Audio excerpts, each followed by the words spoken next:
Bud Light, the popular beer brand, faced backlash and a boycott after sending a personalized can to a transgender Dylan Mulvaney. We all know that story. The boycott has significant impact on Bud Light sales, which dropped more than 28% compared to the previous year. That's a lot. 28%, that's a third. In an effort to recover, the company plans to include Bud Light in its sponsorship of a veterans organization and focus on television commercials highlighting themes like football and country music. So for me, when we're in Dallas, we're staying at this beautiful Hotel Thompson. We're at the suite all the way at the top. It's the corner suite, massive suite, beautiful place. And I'm trying to be hospitable to Tom, and here's how Tom reacts. Very disappointed. Go ahead and play the clip.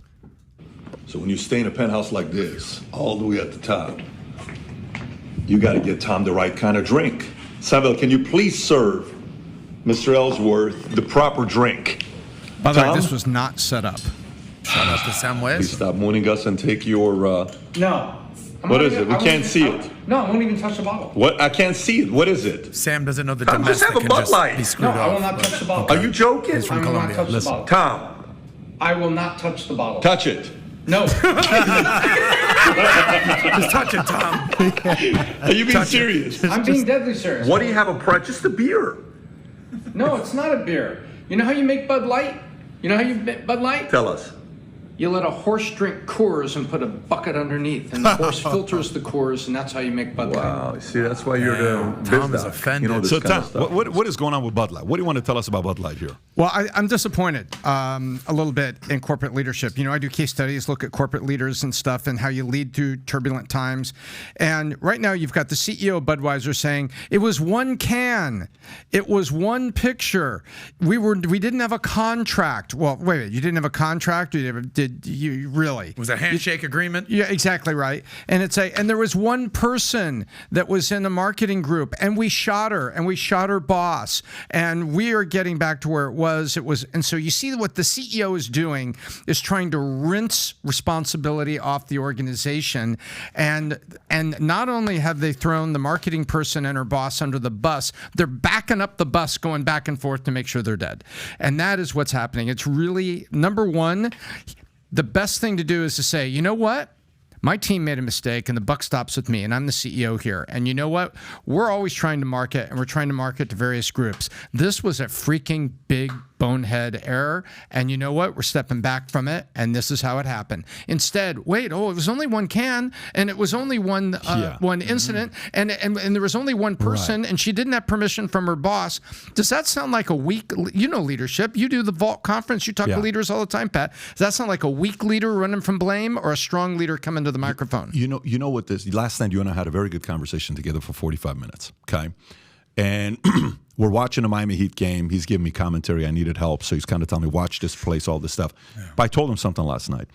I said, in life, here's what mistake we can make and you shouldn't make. You have to take a stand and have a position. When you take a stand and take a position, what happens next is there is opposition. You take a position, there is opposition. Position, opposition. Great, that's natural. Hey, I think Michael Jordan's the greatest of all time. You're a moron. LeBron's the greatest of all time. That's opposition. I think the Yankees are the greatest organization of all. Steinberg, are you kidding me? It's really the Dodgers. I think the Muslim this. Christian, did you know that? That's the opposition, right? Okay. Bud Light took a position. Their audience are male, white, military, wanting to drink. Last thing they want to think about is just politics. They just want to drink, have a good time. They love America. They want to go to a bar. It's not expensive beer. They want to have a good conversation. Most people, when you think about Bud Light, you think about a great conversation in a moment you shared with a friend, right?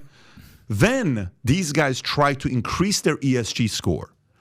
And Bud Light, Anheuser-Busch, ends up having a perfect ESG score, okay? One of the best ESG scores in America.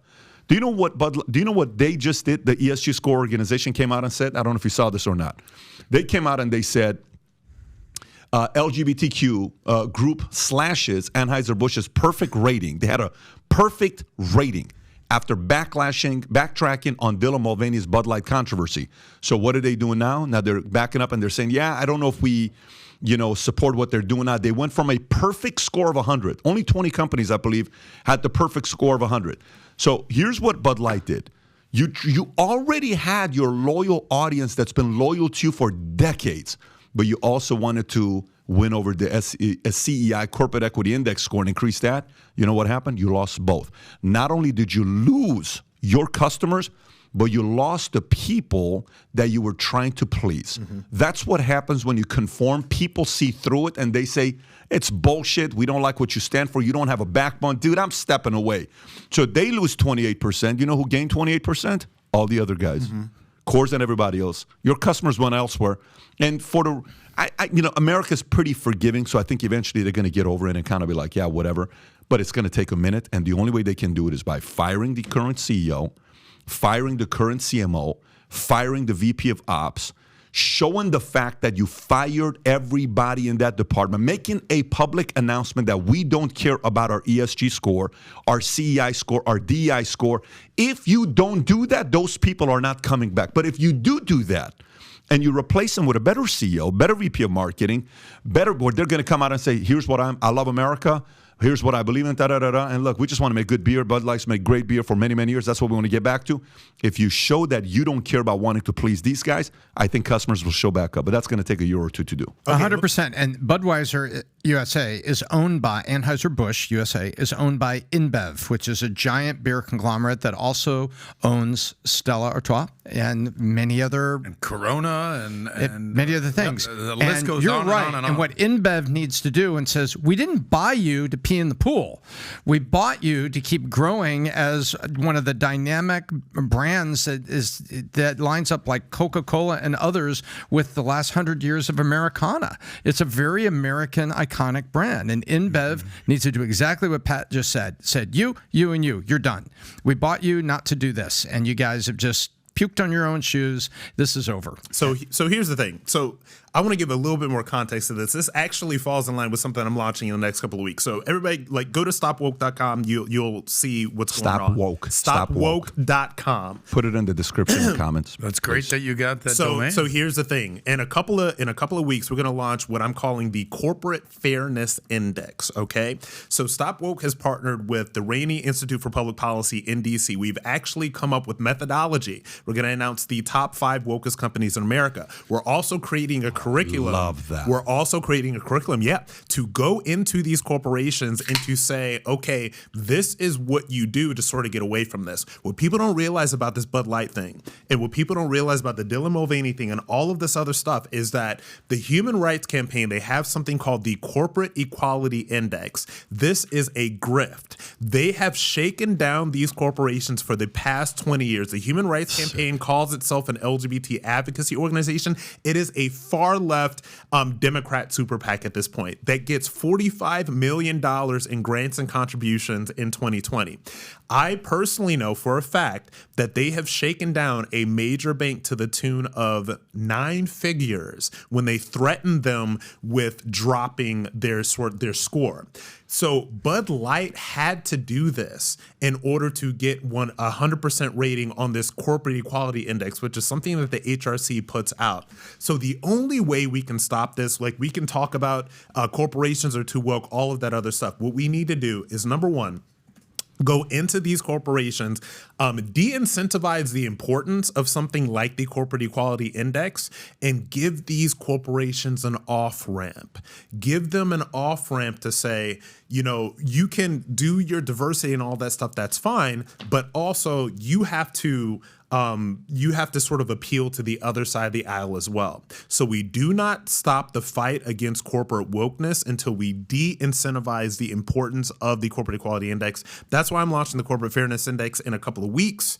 We're going to be doing a lot of stuff about that. There's a lot of companies that are very interested in this. And I believe that as a consultancy, this is an emerging market. These companies and these corporations want an off-ramp. They want a way out. Let me tell you, I love it. And by the way, you know who funds the HRC? Democrats. Open Society Foundation. And you know who's Open Society? Soros. He gave him $100 million in 2012. We're not even talking recently. $100 million in 2012. But go ahead. You were going to say something. And one of the things that as I'm literally going to the swamp tomorrow. Yeah. You know, I'm hitting up donors and I'm doing these presentations and all this stuff. So when I'm hitting up donors, especially conservative-leaning mega donors for organizations like Stop Woke that are doing this stuff, that we're building this corporate fairness index up and we're going to do this work. The first thing that they say is, oh, well, don't we already have this? Don't we already have that? Well, I give to this politician, I give that to politician. When you said that the Human Rights Campaign is funded by George Soros and his Open Borders Society or Open whatever society, the left, these people fund all kinds of organizations to the tune of billions of dollars.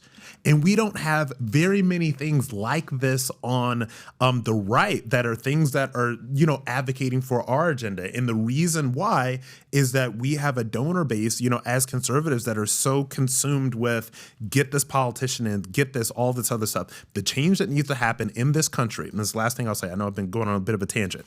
The change that needs to happen in this country is a cultural change.